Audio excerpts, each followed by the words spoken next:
Jayalalithaa MGR பேனரில்தான் OPS EPS வருகிறார்கள் என்றும், ஆனால் திமுகவில் உதயநிதி சுயமாக வளர்ந்து உழைத்து துணை முதல்வர் பதவிக்கு வந்திருக்கிறார் என்று அமைச்சர் எம்.ஆர்.கே. பன்னீர்செல்வம் தெரிவித்துள்ளார்.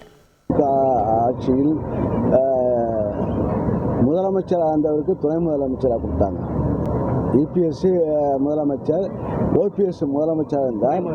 அப்புறம் அதுக்கு பிறகு இபிஎஸ் முதலமைச்சர் வந்தார். அப்புறம் துணை முதலமைச்சராக ஓபிஎஸ் எந்த அடிப்படையில் போட்டார்கள்? எந்த தனிப்பட்ட நபர்களுடைய உழைப்புகள் அவர்களுக்கு இருக்கா? Jayalalithaa banner, MGR banner, Jayalalithaa banner, MGR banner, அந்த பேனர் தான் அவர்கள் வருகிறார்கள் தவிர இது சுயம்பாக திராவிட முன்னேற்ற கழகத்துடைய சுயம்பாக உதயநிதி அவர் வளர்ந்து கொண்டிருக்கின்றார்கள். ஆக இவருக்கு துணை முதல்வர் பொறுக்கின்ற அளவுக்கு அவர் கடந்த சட்டமன்ற தேர்தலாக இருந்தாலும் சரி, நாடாளுமன்ற தேர்தலாக இருந்தாலும், கட்சியுடைய இளைஞணி செக்டாராக இருந்தாலும் அவர் முழுமையாக அவர் உழைத்து இந்த தினம் ஒரு வெற்றியை, மாபெரும் வெற்றியை தேடித் தருவதில் அவர் முதன்மையாக இருக்கின்றார்கள்.